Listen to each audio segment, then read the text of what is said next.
Hello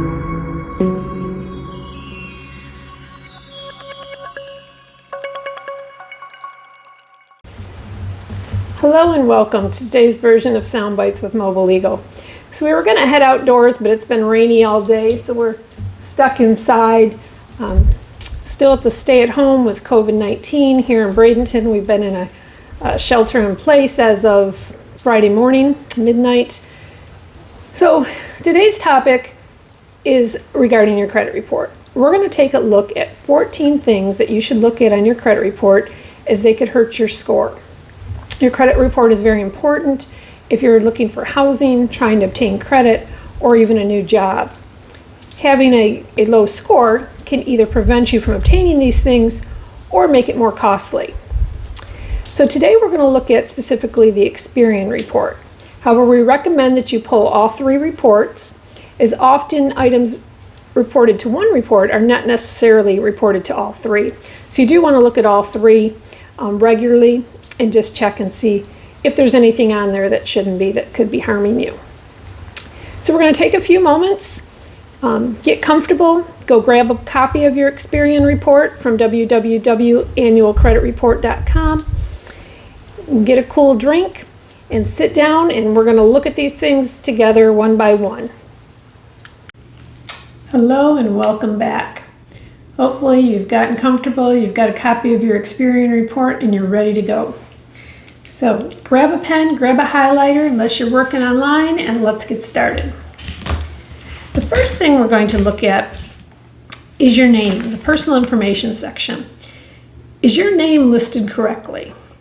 Now you want to review carefully. It's okay if you have a middle initial or your middle name spelled out in different variations, but one thing you want to watch for is if you have a generational suffix on your name, such as a junior or a senior, or a second or third. And our report today we're looking at is for Matthew Mouse II.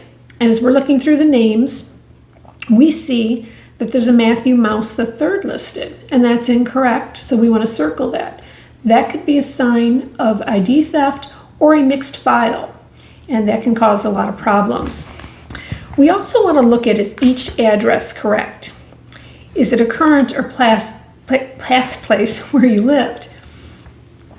Is there any typographical error in the address or an address you do not recognize?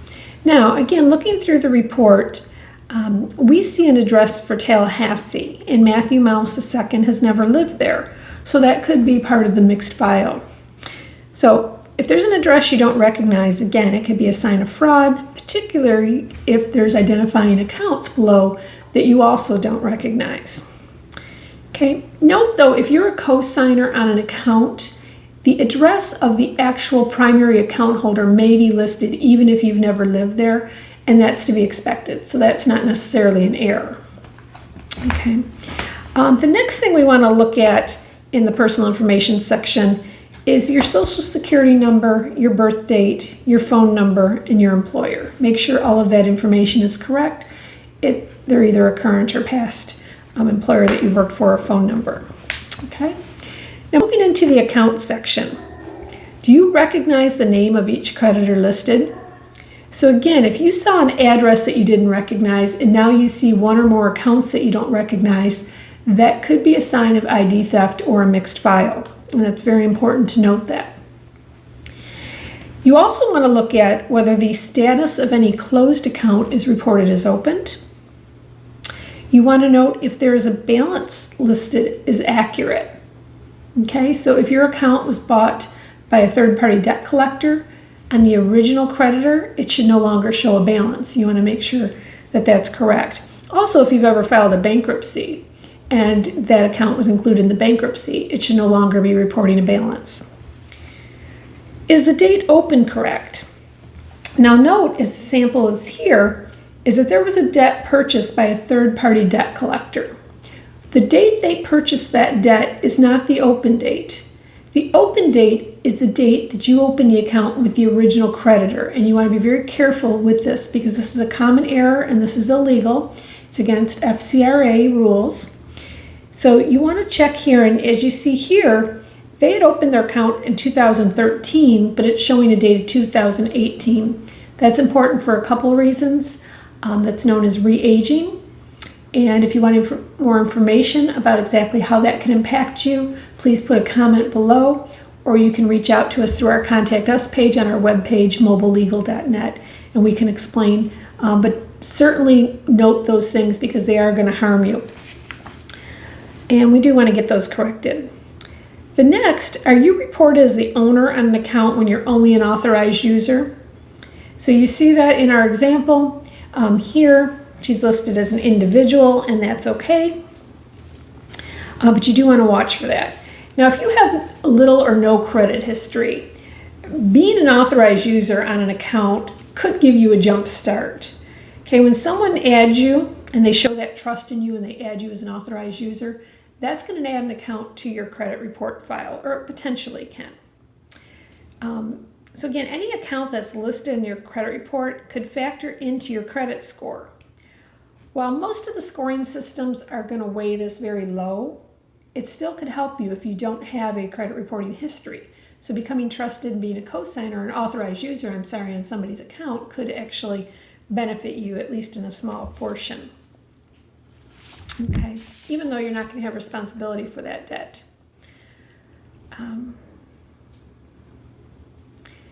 Now, since you're not responsible for that debt and you're only an authorized user, you could request it to be removed from your credit report. But again, if you don't have any other credit history, you probably want to leave it there. Why would you want to remove it? Well, perhaps that account is reporting negative information, past payments or problems, then you might want to seek getting that removed. Okay? Is your credit limit accurate?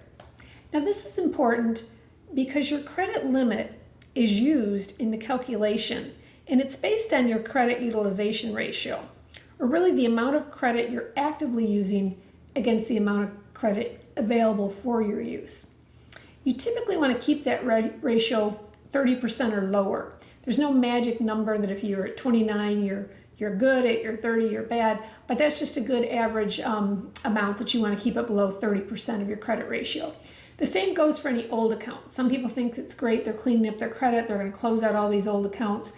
Old accounts can often help you, showing that credit history, that length of history, and also having that balance that's going to help your credit ratio. However, if you have a problem not spending on that card, or you don't think you can put it away and not use it, it might be best to go ahead and close it. Okay. Now, another thing you want to look at is under each account, you're going to see a calendar view, and you might see a 30, 60, 90. That's not good. That's showing the number of days late on the account that you typically don't want to be late. But if you see an okay listed, you might see an okay listed for a month that you know you were late, and you think, wow, that's great. I'm not going to say anything.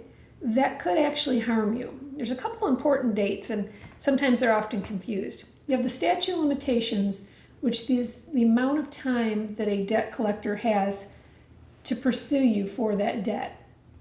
And that's going to typically go by the date of last activity, so last payment, etc. And then you've got the amount of time that something with a negative mark can stay on your credit report, and that's typically going to be 7 years, and that's 7 years from the delinquency. So you want to be very careful, because although you might think it will help you in one regard, it could hurt you in the statute of limitations or another regard. So if you see something inaccurate, circle it. Again, that's something you want to discuss further with an attorney. Okay, and the last thing we're going to look at is hard inquiries. So do you see any companies listed that you do not recognize? Now, it's important to know the distinction between a hard inquiry and a soft inquiry. A hard inquiry is a record that your credit report was accessed in response to an application you submitted. So you took some active step to apply for credit. Or it's an account that where you already have credit and they could do some periodic checks. Now, a soft inquiry is not something you necessarily authorized. That could be pre-checks. When you get those extended offers for credit in the mail, companies will reach out with a soft inquiry and they get a limited pull of your data in your report. Those aren't going to hurt you, but hard inquiries will.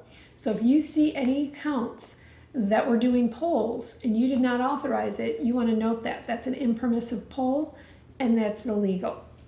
Now, the reason that it can hurt you is because if they see different hard inquiries from companies Not every company is going to immediately report in your credit report. So that could leave the potential creditor to believe that you have additional credit that's not reflected in your report and hurt your overall score or likelihood to get approved by them. Also, if they see several hard inquiries in a short period of time, that could mean you're in a financial hardship and you're trying to seek credit. So that could also be a warning flag and could impact your credit score. So very important to watch for those. So those are just 14 things. There are other things that you want to look for, but those are 14 important things that you want to look for. So if you finished and you went through it and you didn't see anything in error that you had to mark up, that's great. Hopefully you'll go through this exercise again in 6 to 12 months. You want to make sure you're doing it for all 3 credit reporting agencies. Remember, you can get your free report once every 12 months from annualcreditreport.com. That's the same site that the government is going to direct you to if you're a victim of ID theft. It's the only one I would recommend that you go to. But if you look down and you see a lot of question marks, highlighted marks from our talk today or what we've looked through today, it's time to reach out to an attorney and review them. Again, many attorneys are going to assist you at no upfront fee because violations of the Fair Credit Reporting Act, FCRA, includes attorney fees paid by the violator. So that's an incentive so many attorneys can help you. So don't be afraid to reach out to an attorney, at least ask them if they're able to go through this with you. You can always reach out to mobilelegal.net if you're in Florida. We can help you anywhere in Florida. Reach out to us. But at a minimum, if you're going to proceed on your own, it might seem convenient, it might seem easy to submit your dispute on the computer or over the phone. I don't recommend you do that. I would say to always send your dispute in writing, keep a record of that dispute, send copies of the pages that you marked up with your dispute. You're going to send it through registered mail with return receipt requested. Keep that green card that you get back. Staple this all together because often these errors are not fixed in the first attempt. Sometimes they're not fixed in the second attempt. And at that point, you're going to need the assistance of an attorney who may have to sue them to get your credit report accurately fixed so that you can move on with financial health. So that's why I always recommend you reach out to an attorney up front to make sure those disputes are worded the correct way that are going to help you should you have the need to sue them in the future. And that's it for today. If you have any questions, as always, you can add it to the comments. You can send us a note through our webpage. You can call us. Please subscribe below so you don't miss any future videos that might be of importance, and wishing you and yours financial health.